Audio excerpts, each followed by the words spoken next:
When my husband of 23 years said his new soulmate loved him for his soul, not his wallet, I didn't cry. I'm Lucille Mercer, 50, a commercial loan officer from coastal Maine. I'm about to show you how quickly a romantic fantasy crumbles when the woman who financed it pulls the plug. We were sitting in the kitchen of the saltwater farmhouse my grandfather built with his own hands in Bath, Maine. It's a sturdy place, framed with thick white pine that has withstood a century of Atlantic gales. The kitchen table is made of reclaimed barnwood, its surface scarred by decades of family dinners, coffee cups, and the heavy leather-bound ledger books I used to bring home from the bank when I was still trying to prove myself. Richard sat opposite me, wearing a slate-gray cashmere sweater I'd bought him for his 52nd birthday 3 months ago. He had his hands wrapped around a green ceramic mug, the one with the chipped handle he always insisted on using because he said it had character. "I didn't plan for this to happen, Lucy," he said, his voice carrying that soft, practiced cadence he usually reserved for pitching his failed business ventures to local investors. "But Amber, she operates on a different spiritual frequency. She doesn't care about material things. We can walk along the beach in Camden for hours, just talking about art and energy. She told me she'd live in a tent with me as long as we had our love. She's genuine, Lucy. Money means absolutely nothing to her." I looked at him, really looked at him. I saw the fine lines around his eyes, the silver threading through his hair that cost $85 every 3 weeks at a boutique salon in Portland, charged directly to our joint visa. I looked at his smooth, uncalloused hands. Those were hands that hadn't worked a 60-hour week in 20 years. "A tent," I repeated, my voice as flat and calm as the Kennebec River on a windless morning. "Yes," he said, leaning forward, misinterpreting my quietness for submission.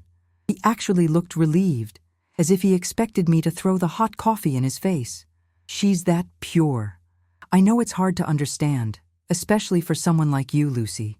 You've always been so practical, so focused on the numbers, the spreadsheets, the mortgage rates. You view life as an amortization schedule. Amber doesn't. She lives in the flow. If you have ever sat across from the person you built a life with, the person you stayed up with when their business failed, the person whose laundry you washed, whose mother you cared for, and heard them tell you that your hard work makes you too practical to understand true love, then you know the exact temperature of the ice that formed in my veins. I didn't scream. I didn't smash the chipped mug. I have spent 28 years in commercial banking. I have sat across from grown men weeping because their businesses were going under. And I have sat across from slick con artists trying to secure million-dollar lines of credit with nothing but hot air and forged tax returns. I know that the person who loses their temper first loses the negotiation. I remember the winter of '99, when we had just bought the old farmhouse from my mother after my grandfather passed. Richard had decided he was going to import hand-woven rugs from Turkey. He spent our entire savings, $8,000 I'd saved from working double shifts at the bank, on a container that got stuck in customs in Boston for 4 months. When the rugs finally arrived, they were moldy. Richard cried at this very table, and I held him, telling him we'd be fine. I took a second job doing bookkeeping for a local lobster wholesaler just to pay the heating oil bill. I ate cabbage soup for 3 months so we wouldn't miss a mortgage payment. Richard didn't eat cabbage soup. He said it messed with his digestion, so I bought him chicken breasts while I scraped the bottom of the pot. "So," I said, leaning back in my chair, resting my hands flat on the worn wood of the table, "you want a divorce." "I think it's for the best," Richard said, trying to look solemn, though a spark of eager excitement danced in his eyes. "We've grown apart, Lucy. You're consumed by your work at the bank, and Amber and we want to start our life together. We're looking at a small, rustic cottage near the water in Rockport. It needs some work, but like I said, Amber doesn't need luxury. She just needs space to create." "And how do you plan to pay for this rustic cottage, Richard?" I asked. He waved a dismissive hand, the very picture of a man who has never had to worry about a utility bill. "We'll manage. I'll do some consulting. And of course, we'll have to divide our assets. The equity in this house alone should give me enough to buy the cottage outright and set up a small nest egg. I assume you'll want to keep this place since it was your grandfather's, so you can just buy out my half." I almost smiled. It was a beautiful, terrifying thing, the depth of his ignorance. You see, Richard fancied himself an entrepreneur, but his actual career consisted of a series of consulting firms that generated plenty of glossy business cards but very little actual revenue. For 23 years, I was the engine. I started as a teller at Bath Savings, earning $12 an hour while studying for my finance degree at night. I worked my way up to loan processor, then underwriter, and finally senior commercial loan officer. I knew how money moved. I knew how contracts were structured. And more importantly, I knew my husband. When we got married, Richard had $12,000 in credit card debt and a pending tax lien from a defunct lobster charter business he'd tried to start with his college buddies. Because of that lien, when my grandfather passed away and left me this farmhouse, my family's lawyer gave me some very sound advice. Keep the property strictly in my name. We never put Richard on the deed. Over the years, when we refinanced to pay off his subsequent business failures, I always signed the paperwork as the sole owner. Richard, who signed the auxiliary disclosure forms without ever reading them, simply assumed that because we were married, his name was on everything. Then there were the credit lines. Because his consulting income was sporadic and mostly fictional, I had established a business credit line for him through my own consulting LLC, which I used for tax write-offs. He had a platinum business card with a $50,000 limit, backed entirely by my personal assets and my stellar credit score. And then, of course, there was Evelyn. Evelyn is Richard's mother. She is 78, lives in a lovely sunlit private suite at Harborview Manor in Portland, and has the temperament of an exiled duchess. When Richard's father died and left her with nothing but a mountain of medical debt, she didn't turn to her other son, the wealthy dentist in Boca Raton who ignored her phone calls. She turned to Richard, and Richard, with his grand gestures and empty pockets, promised her she would never have to worry. He signed her up for Harborview Manor, the premier assisted living community in Portland, with its manicured lawns, organic dining, and classical music afternoons. Then he came home and asked me how we were going to pay for it. I was the one who restructured our family budget, who sacrificed my own retirement contributions, and who channeled my consulting LLC's profits directly to Harborview. Every month, $6,200 left my account. And every month, when I visited Evelyn, she would look at my sensible shoes and my off-the-rack coats and say, "It must be so hard for you, Lucille, not having an eye for the finer things." Richard always had such exquisite taste. It's a pity he had to settle down so early before he could truly explore the world. "I see," I said to Richard, keeping my voice soft, letting him believe he was steering the ship. "You've thought this through." "I have," he said, nodding virtuously. "I want to be fair, Lucy. I really do. I'm not trying to take you to the cleaners, but I deserve my share. And Amber, she's helping me see that I've spent too long sacrificing my own happiness for stability." Just then, the back door clicked open. My daughter, Joy, walked into the mudroom, kicking off her salt-stained boots. Joy is 21, a senior at the University of Maine, and she has my grandfather's stubborn chin and my mother's quiet, observant eyes. She had come home for the weekend to help me prep the garden beds for winter. She walked into the kitchen, carrying a basket of dried lavender from the side yard. She took one look at Richard's smug expression and my stillness, and the air in the room instantly shifted. "What's going on?" Joy asked, her voice cautious. "Joy, sweetheart," Richard said, his tone dripping with paternal warmth that felt entirely manufactured. "Sit down. Your mother and I were just having a very important, mature conversation about our future." "Are you leaving her?" Joy asked bluntly. She didn't sit. She stood by the counter, her knuckles turning white as she gripped the handle of the lavender basket. Richard blinked, taken aback by her directness. "It's complicated, Joy. Sometimes two people grow in different directions. I've found someone who truly understands my spiritual path. Her name is Amber and—" "Amber?" Joy interrupted, a look of profound disgust crossing her face. "The girl from the juice bar in Camden? The one who is younger than my cousin? Are you serious, Dad?" "Joy, please do not reduce a beautiful soul-level connection to age or occupation," Richard said, his voice rising slightly, showing the first signs of irritation. "Amber is a pure soul. She doesn't have a materialistic bone in her body." Unlike this household, where everything is measured in dollars and cents. Joy looked at me, her eyes filled with a mixture of fierce anger and deep, aching sorrow for her mother. "Mom, please tell me you're not going to let him do this."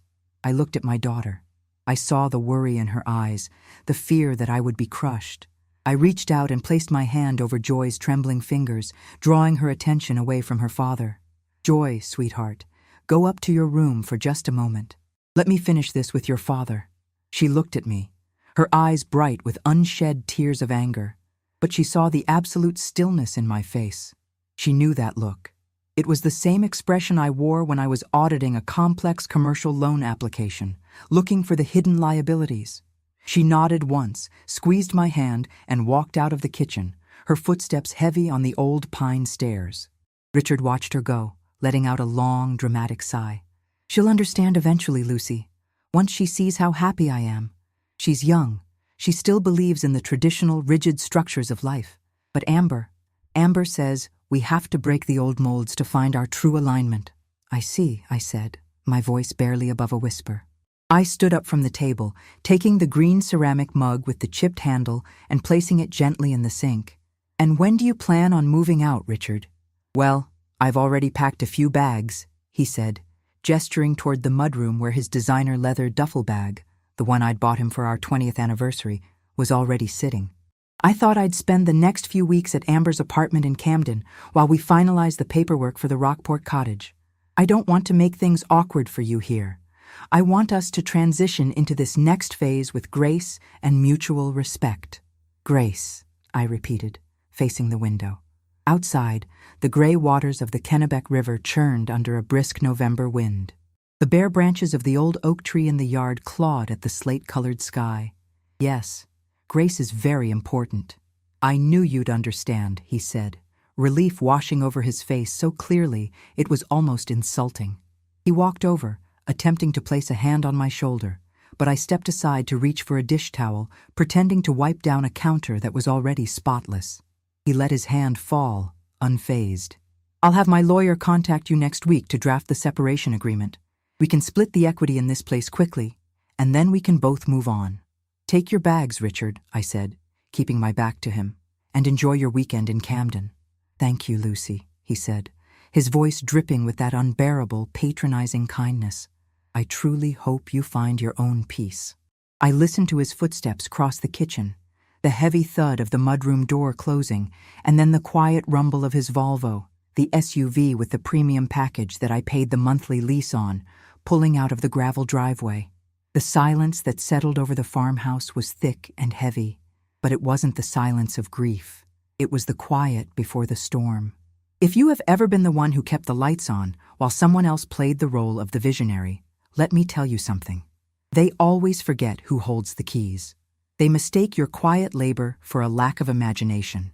They think because you don't boast, you don't know your own power, but a woman who knows how to read a balance sheet is the most dangerous person in the room. I walked up the stairs to my small home office, a converted sewing room that still smelled faintly of my grandmother's lavender sachets. On the corner of my small oak desk sat a heavy, solid brass paperweight shaped like an anchor. My grandfather had salvaged it from a decommissioned merchant ship in the 50s. It was pitted and dark with age, but it was solid. I picked it up, feeling its cold, comforting weight in my palm. And then I sat down at my computer. Joy appeared at the door, her face pale. She didn't say a word. She just sat on the small wicker chair in the corner watching me. "Are you okay, Mom?" she asked softly. "I am more than okay, Joy," I said, opening my banking portal. "I am clear. For 23 years, I have been the shock absorber for your father's ego. I am done absorbing." I logged into the online management system for my consulting LLC, Mercer Financial Services. This was the entity I had established 15 years ago to handle my independent commercial underwriting contracts. It was entirely my own. My first stop was the corporate credit lines. I opened the account details for the Platinum Business Visa card I had issued to Richard under the LLC's umbrella. The current balance was $12,482. I clicked through the recent transactions. Camden Clay Studio, $450. The Green Grocer, Rockport, 185s. L'Auberge Restaurant, Camden, 320s. The Crystal Path Metaphysical Shop, $115. My husband and his pure soulmate had been dining on organic local cuisine, buying artisanal pottery, and purchasing healing crystals on my dime. I felt a cold, sharp laugh rise in my throat. I selected the card numbered ending in 4092, Richard's card. I clicked the button labeled Deauthorize User. A small pop-up box appeared on the screen. Are you sure you want to permanently remove this user and cancel all associated credit lines? This action cannot be undone. I clicked Yes. Next, I opened my personal banking portal. I had a separate account that I used exclusively to pay the monthly fees for Harborview Manor, the assisted living facility where Richard's mother, Evelyn, lived. $6,200. It was drafted automatically on the 15th of every month. Today was the 12th. I clicked on the automatic payment schedule. I selected the Harborview Manor draft and clicked Cancel Recurring Payment. Then, I opened a blank document and drafted a formal, polite letter to the administrator of Harborview Manor. Dear Mr.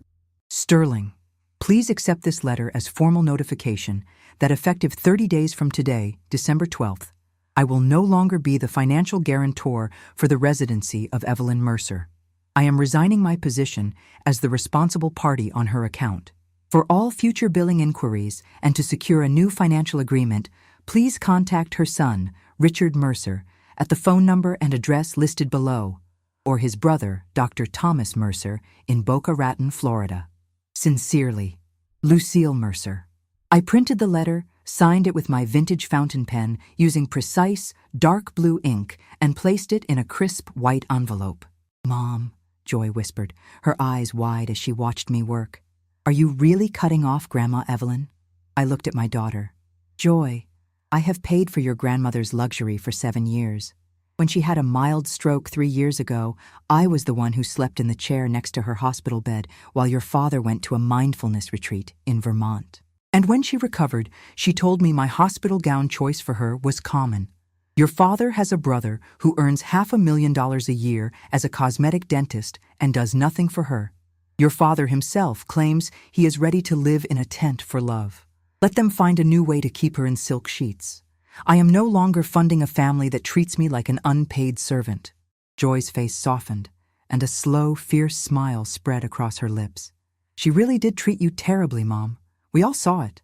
She treated me like a line item, I said. And now, I've erased myself from the budget. My final task for the evening was the most important one.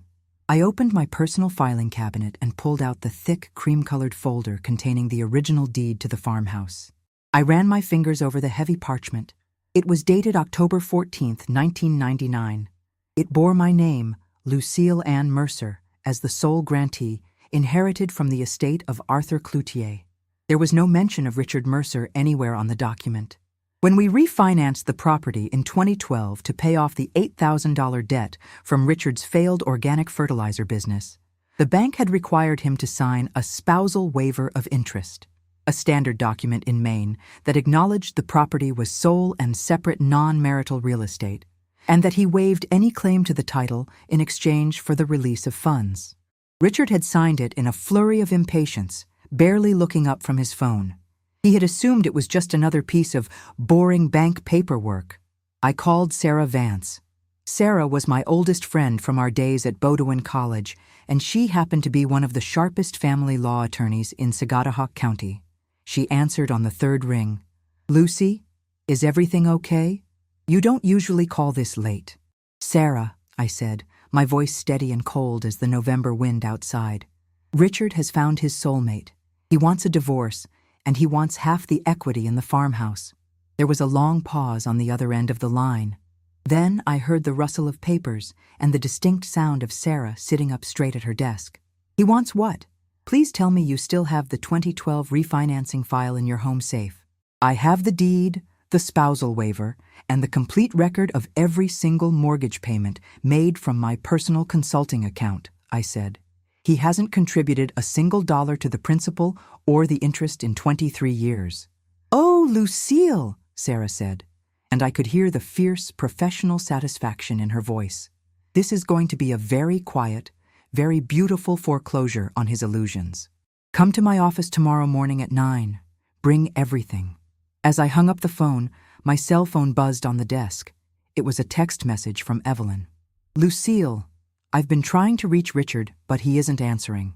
The concierge here at Harborview tells me the schedule for the winter concert series has changed, and I need to upgrade my subscription to the VIP package so I can keep my preferred seat in the third row.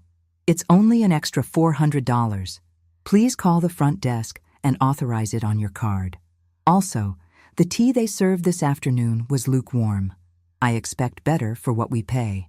I stared at the screen, the blue light reflecting in the dark glass of the window. I didn't reply. I simply set the phone down next to the brass anchor paperweight. Tomorrow, the storm would make landfall. I stood up, walked to the kitchen, and began to prep the soil testing kits for the garden, my hands steady and sure. The next morning, the fog lay thick and heavy over the Kennebec River, blanketing the boatyards and the old brick storefronts of downtown Bath in a quiet, damp chill. It was the kind of coastal Maine morning that gets inside your bones, making you grateful for wool socks and a hot stove. I drove my 10-year-old Subaru down Front Street, the heater blowing a steady stream of dry air against my hands. On the passenger seat sat my worn leather briefcase, containing 23 years of Richard's financial illusions, neatly organized in manila folders. Sarah Vance's office was located on the second floor of a restored 19th-century brick building overlooking the harbor. It didn't have the gleaming glass and steel of the big corporate firms in Portland. Instead, it smelled of old paper, floor wax, and the faint, sweet scent of the bakery downstairs. Sarah was already waiting for me, 2 paper cups of dark roast coffee sitting on her cluttered desk. She was 60, with sharp blue eyes and a crown of silver hair that she wore in a practical braid. We had known each other since we were girls catching crabs off the town dock, and she knew exactly how much cabbage soup I'd eaten to keep this family afloat over the years. "Sit down, Lucy," she said, pushing a cup of coffee toward me, "and show me what we're working with." I opened the briefcase and laid out the documents like a hand of cards. First, the original 1999 deed to the farmhouse, bearing only my name. Then, the 2012 spousal waiver of interest, signed by Richard in front of a notary public at my bank. Alongside those, I placed the bank statements from my personal consulting account, showing 23 years of mortgage payments, property taxes, and home insurance. Not a single dollar had ever come from Richard's various business accounts. Sarah picked up the spousal waiver, holding it up to the gray morning light filtering through the window. A slow, appreciative smile spread across her face. "He really didn't read this, did he?" "Richard doesn't read documents, Sarah," I said, taking a sip of the hot, bitter coffee. "He reads vibes." He saw a notary stamp and a check for $8,000 to cover his fertilizer business debt, and he signed whatever I put in front of him. He thought it was just standard administrative red tape. "Well, this standard red tape is your shield," Sarah said, tapping her finger on his signature. "In Maine, inherited property is strictly non-marital as long as it isn't commingled. By signing this waiver, and by you paying the mortgage and taxes solely from your separate consulting income, he has zero claim to the equity of that farmhouse. He can bluster all he wants about his share, but legally, his share is exactly zero." "And the credit lines?" I asked. "You did the right thing by deauthorizing him immediately," Sarah replied, leaning back in her chair. "Since the card was issued under your corporate LLC, and you are the sole owner of that LLC, you have every right to control who uses it. But here is the trick, Lucy. We don't file the formal divorce complaint today." I paused, my cup halfway to my mouth. "Why not?" "Because right now, Richard thinks he's in the driver's seat," Sarah explained, her eyes shining with tactical brilliance. "He thinks you're the quiet, compliant wife who is going to sit back, cry into her tea, and wait for him to dictate the terms. He's already looking at that cottage in Rockport. Let him make commitments. Let him put down a non-refundable deposit with whatever cash he has left in his personal account. The more he believes he's getting a massive payout from your grandfather's house, the deeper he will dig his own financial grave. We play along. We stay quiet. We let him execute his own downfall. If you've ever had to hold your breath while the trap was being set, you know how hard it is to stay silent. You want to scream the truth. You want to tell them exactly how foolish they are. But I looked at Sarah, my oldest friend, and I remembered the nights I'd spent staring at the ceiling, wondering how we were going to pay the heating bill while Richard slept peacefully beside me, dreaming of his next grand scheme. I nodded. We play along. I spent the rest of the day at my desk at the bank, analyzing commercial loan risk assessments with a level of focus that surprised even myself. Numbers don't lie. They don't have midlife crises. They don't leave you for a girl from a juice bar because of a spiritual connection. They just sit there, cold and true, waiting to be balanced. It was just after 3 p.m. when my cell phone rang. The caller ID showed Richard's name, Yov. I took a slow, deep breath, letting my shoulders drop, and answered in my calmest, most professional loan officer voice. "Hello, Richard." "Lucy," he said, and I could hear the immediate, high-pitched tension in his voice. The calm, enlightened guru from the night before was gone. "Lucy, there's been some kind of administrative error with my business card. Amber and I were at a beautiful little artisan gallery in Lincolnville. She found this gorgeous hand-carved cedar bench for the cottage, and the card was declined. I tried calling the bank, but they said the account was restricted. Can you log in and fix it? It's incredibly embarrassing." I leaned back in my office chair, looking out the window at the gray river. "Oh, Richard, it's not an error." "What do you mean?" he sputtered.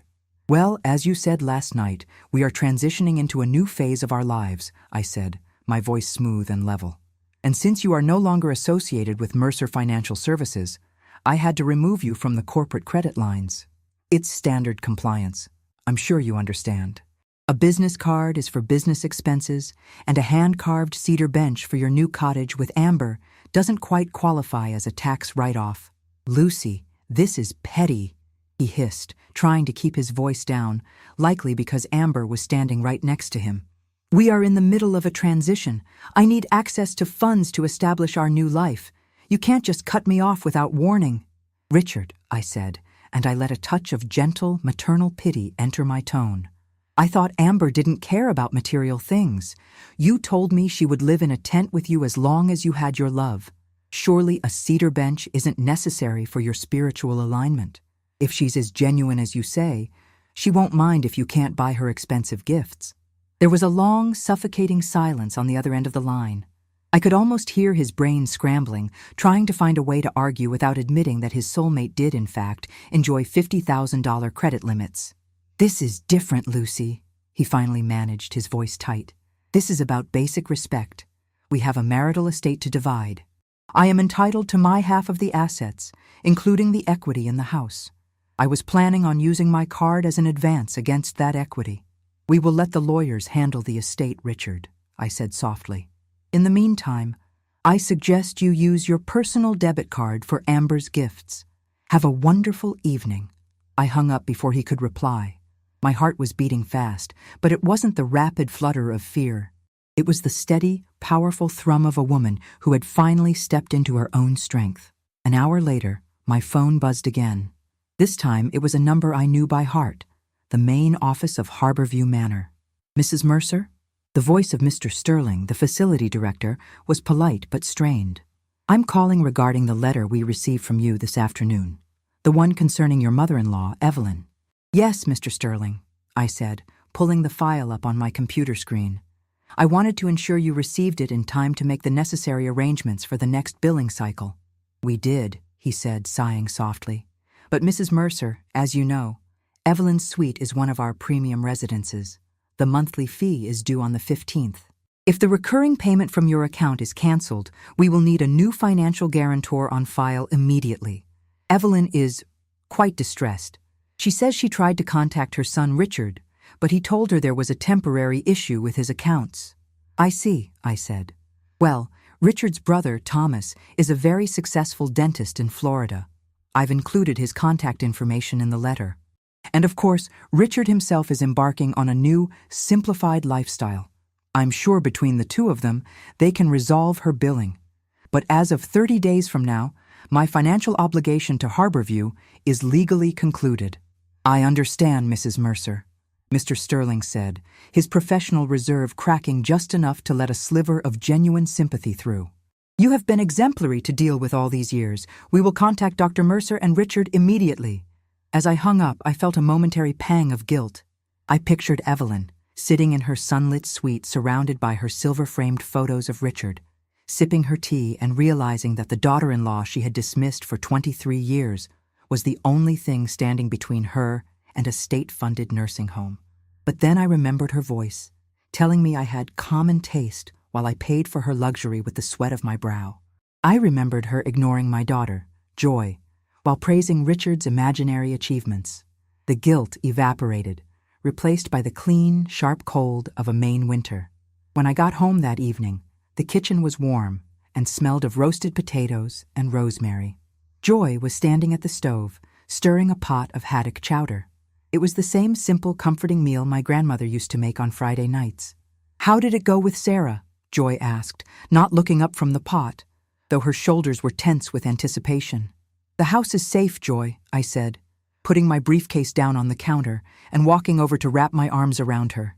"It's entirely ours. Your father has no legal claim to it." Joy let out a long, shuddering breath, her shoulders finally dropping. She turned around and hugged me tight, burying her face in my shoulder. "Oh, Mom, thank God. I was so scared he was going to force you to sell it."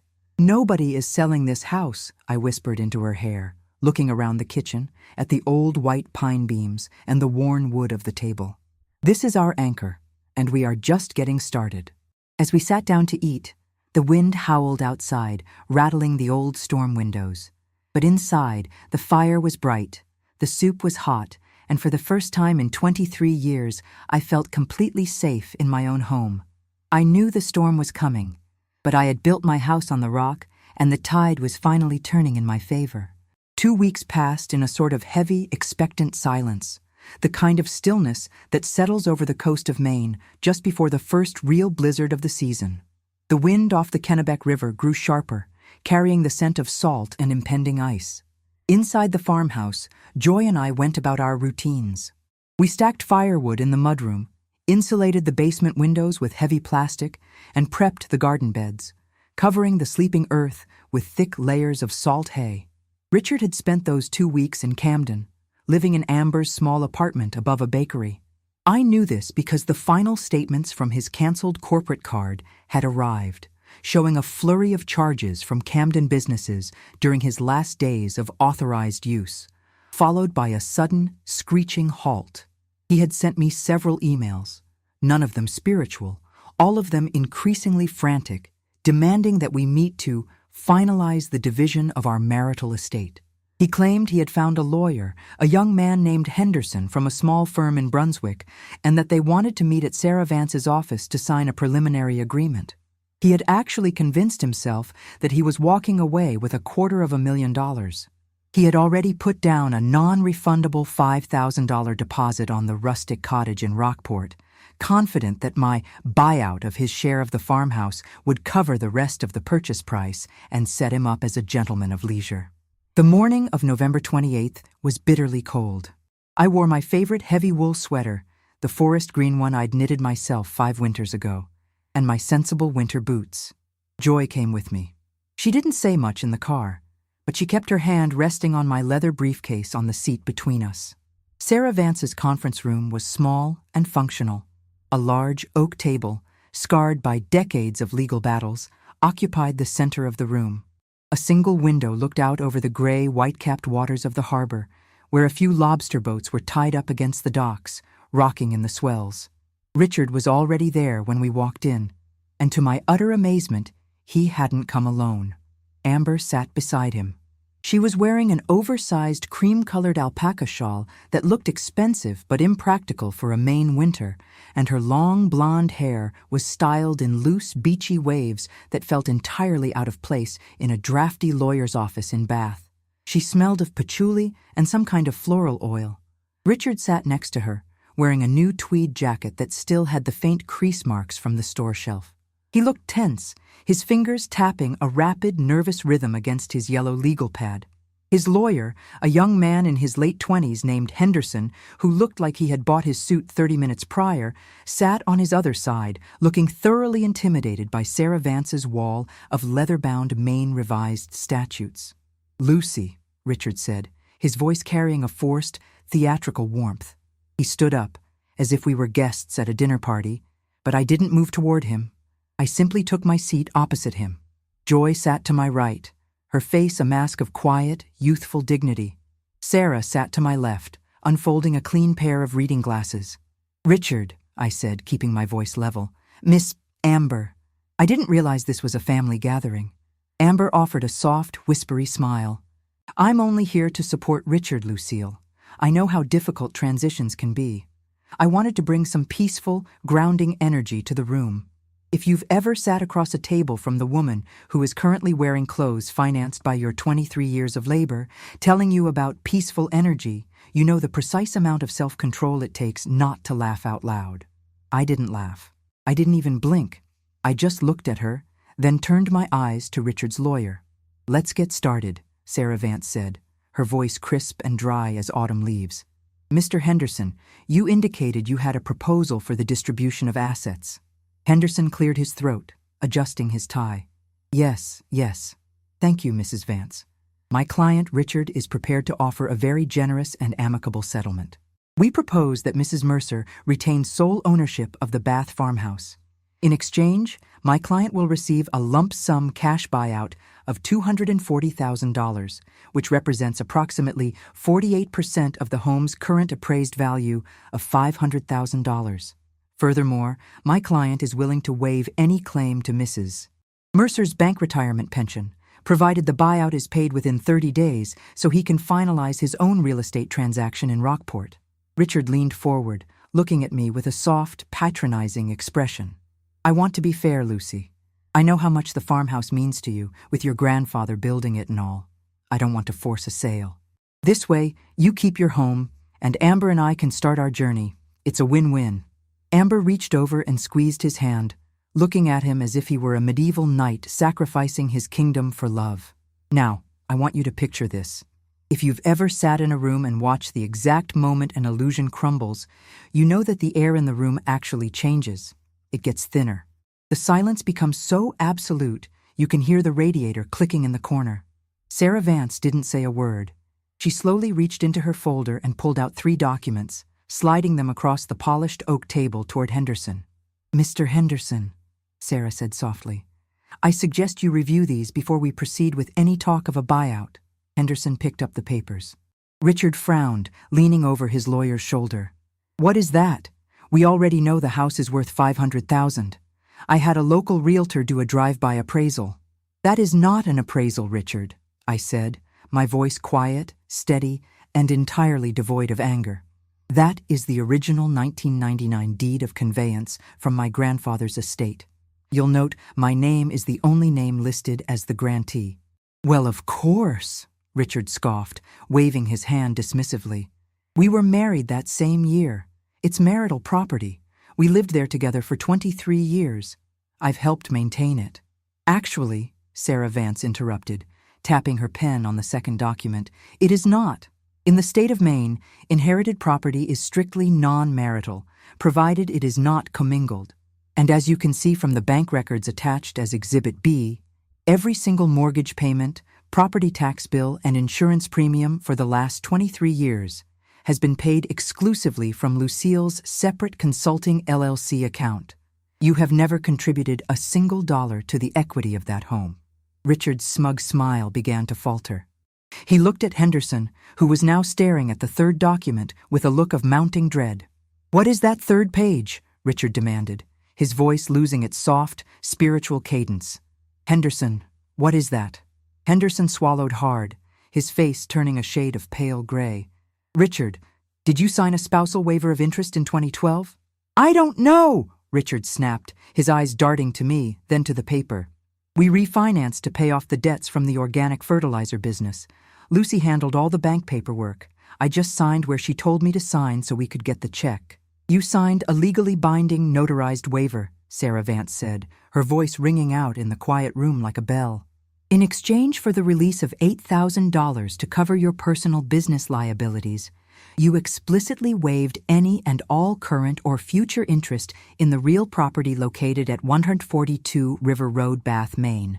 You acknowledged that the property was and would remain the sole and separate non-marital asset of Lucille Mercer. Richard stared at the signature on the paper. It was his. The sweeping, flamboyant signature he used when he wanted to look important. "No," he whispered, his face losing all its color. "No, that's a technicality. We were partners. Lucy, you can't do this. I lived there. I put my heart into that place." "You put your debts into that place, Richard," I said, "and I paid them, every single one."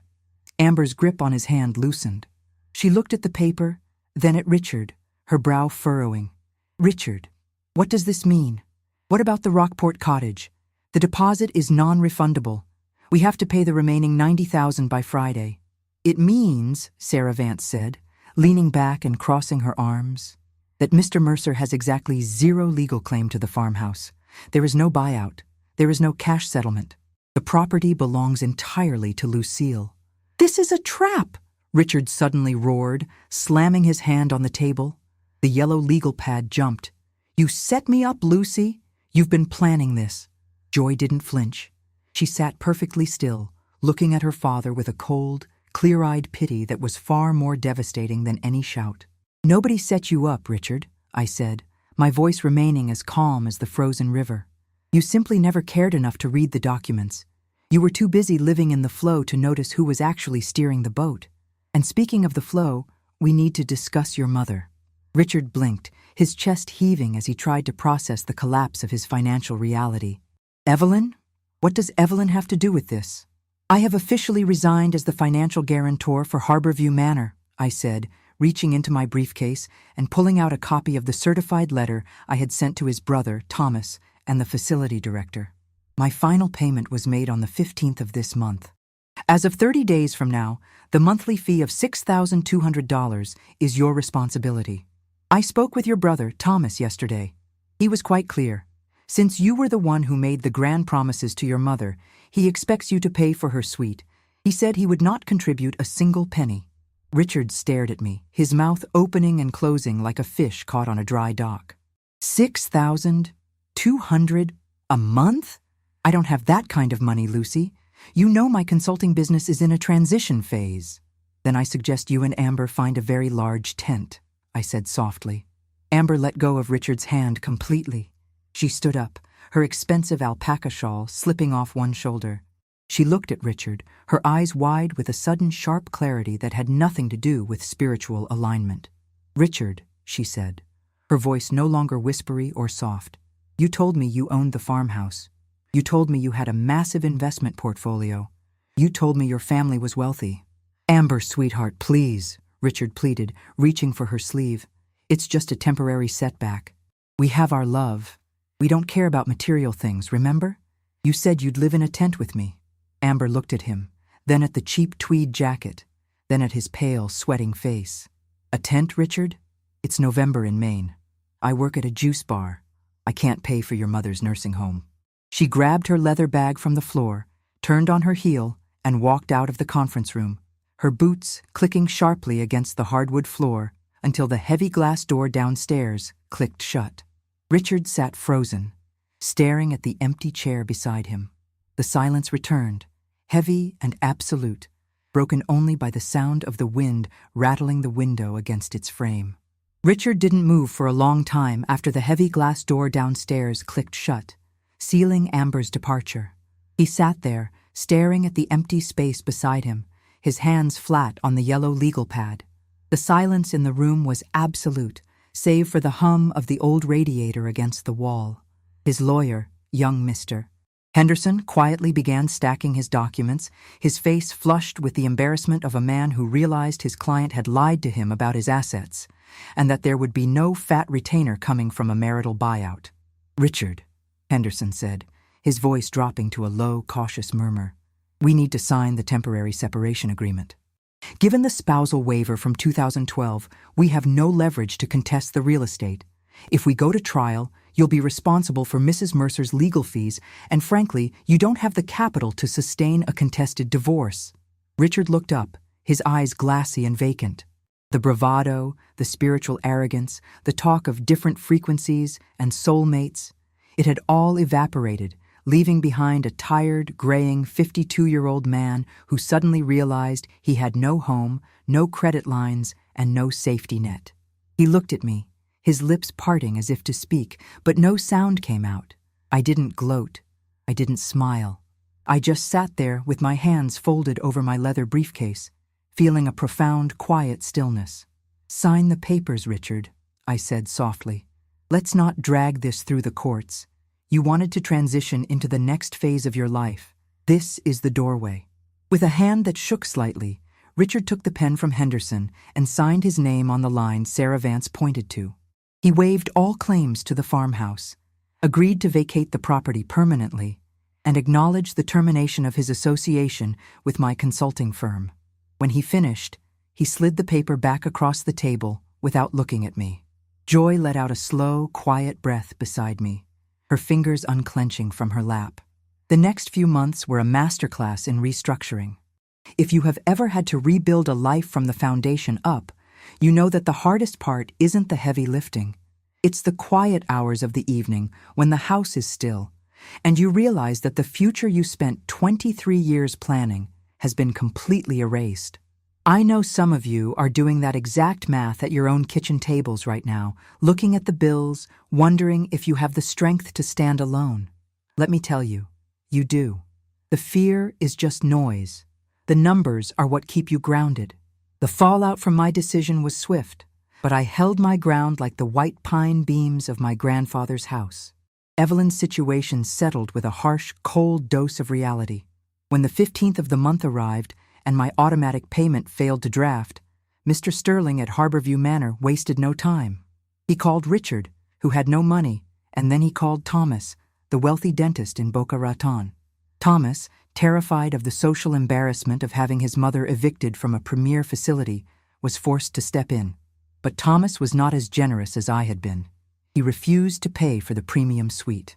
Within 3 weeks, Evelyn was moved out of her sunlit private room and transferred to a much smaller, semi-private room in a standard assisted living facility in Lewiston, miles away from the coastal views she loved. She called me once, her voice trembling with a mixture of anger and disbelief. "Lucille, how could you do this to me? After everything Richard and I have done for you, to leave me in a place like this? The tea here is served in plastic cups, Lucille." "Plastic?" I held the phone to my ear, listening to her complain, and I felt a strange, quiet sense of peace. "Evelyn," I said, my voice steady and calm, "I paid for your luxury for 7 years while you looked down your nose at my shoes and my work. I slept in a hospital chair when you were sick while your favorite son was on a spiritual retreat. I have done my duty. Your care is now in the hands of the sons you raised. I wish you well." I hung up the phone and never answered her calls again. It wasn't out of cruelty. It was out of respect for my own labor. If you keep paying for people who treat you like a burden, you aren't being kind. You are just funding your own depreciation. Winter came to Bath with a vengeance, burying the farmhouse in thick white snow and freezing the Kennebec River into a solid sheet of gray ice. But inside, the house was warmer than it had been in years. Joy and I spent the evenings by the wood stove. She studied for her final exams, her books spread across the reclaimed barnwood table, while I worked on my commercial loan portfolios. Without the constant drain of Richard's failed business ventures and Evelyn's luxury bills, my savings account began to grow. For the first time in my adult life, the money I earned stayed where it belonged, supporting the people who actually loved and respected me. Richard's new life was far from the romantic, artistic fantasy he had envisioned. The cottage in Rockport was lost. The $5,000 deposit he had scraped together from his personal savings was forfeited because he couldn't secure the remaining $90,000 for the closing. Amber, true to her nature, did not stay to live in a tent. Once the Platinum credit card was deactivated and the reality of Richard's empty pockets set in, she packed her bags and moved on to a new spiritual partner, a young windsurfing instructor in Bar Harbor. Richard ended up renting a small, drafty, one-bedroom apartment above a bait shop near the harbor in Rockland. To pay his rent and contribute the small amount Thomas demanded for their mother's care, he had to do something he hadn't done in over 2 decades: get a real job. He found work as an assistant manager at a local marine supply store, stocking shelves with heavy anchors, coiled rope, and foul weather gear. The first time I saw him after the divorce was finalized. It was late April. The ice on the river had finally broken, and the first green shoots of my grandmother's daffodils were pushing through the damp, dark soil in the front yard. I had driven down to Brunswick to pick up some specialized organic fertilizer for the garden, and I ran into him at the local hardware store. He was standing by the counter wearing a faded canvas work jacket. He looked older. The silver in his hair was no longer styled by a boutique salon in Portland. It was cut short and practical. His hands, once so smooth and uncalloused, were rough, with dry skin around the knuckles and a dark smudge of grease under his fingernails. He saw me, and for a moment, he froze. I expected anger, or perhaps the familiar, condescending tone he used to mask his failures. But instead, he just looked tired. "Lucy," he said, stepping out of the checkout line. "Hello, Richard," I said, holding my small box of garden seeds against my chest. He looked down at his boots, then back up at my face. I saw Joy's graduation announcement in the local paper. Magna cum laude. I'm really proud of her, Lucy. She worked very hard, I said. She's starting her master's program in marine biology at Orono in the fall. She has a full scholarship. That's wonderful, he murmured. He hesitated, rubbing the back of his neck with a rough hand. Look, Lucy, I know I made a mess of things. I was chasing something that wasn't real. I thought if I could just find someone who didn't know about all my failures, I could start over.